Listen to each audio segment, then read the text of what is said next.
Hi kids, I'm Miss Jane and I'm excited to share a story with you this morning.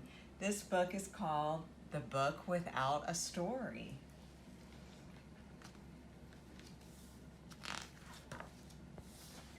The library is a place that's full of stories. There are all sorts of stories to read there. Funny stories, scary stories, sad stories, and there are also the stories that the books tell about you. Oh yes, when the library closes and the last librarian has gone home to bed, when there's absolutely nobody about, all the books come out and talk to one another. My last reader read me on the bus, said Billy the Big Book of Birds. My last reader read me at lunch, said Susie the Space Story. There are splashes of soup on my pages, yum! Sitting way up on the highest shelf in the library, Dusty sighed sadly. They put me up here when I arrived, so no one has ever read me. I don't even know what kind of book I am. There's a girl called Sophie who comes in here all the time. She'd love to read you, said Marta the Book of Math Puzzles. But how will she see me if I'm all the way up here, said Dusty. Leave that to me, said Paul the Pop-Up Book of Paris. The rest of the books made a book ladder so that Paul could climb up to Dusty's shelf. The next morning, Sophie came into the library with her dad and her little brother Jake.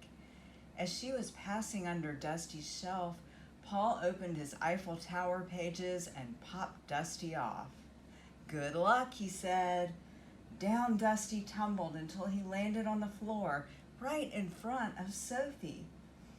She picked Dusty up and she was just about to open him when she saw her friend Layla. So instead, Sophie put Dusty on a table and ran over to say hello.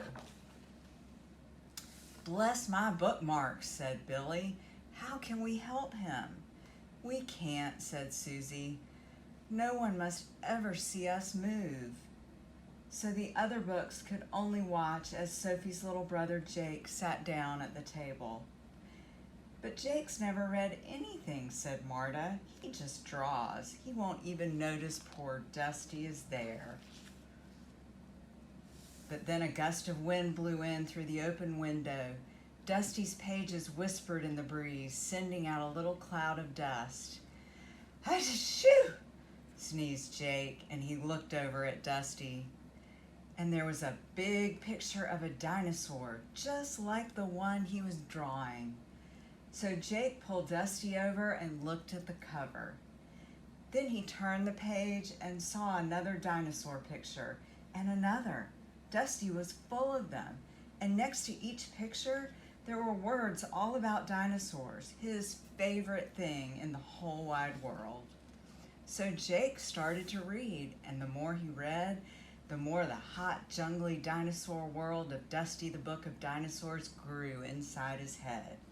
He was still reading when Dad said it was time to leave.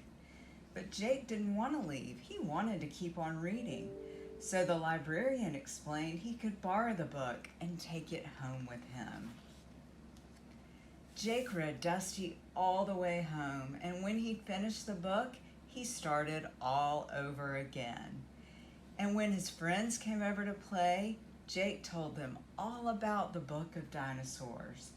Then he told all of Sophie's friends and all his mom and dad's friends too. When Jake brought Dusty back to the library the following week, all the other books wanted to know about his adventure. Did he read to you on the bus? Asked Billy. Well, he read me in the car, at the kitchen table, in the bath, and secretly at night, said Dusty. Then he shared me with his friends. It was so much fun. I wonder if anyone else will ever want to read me. Just look, whispered Marta. So Dusty did, and he saw everyone did.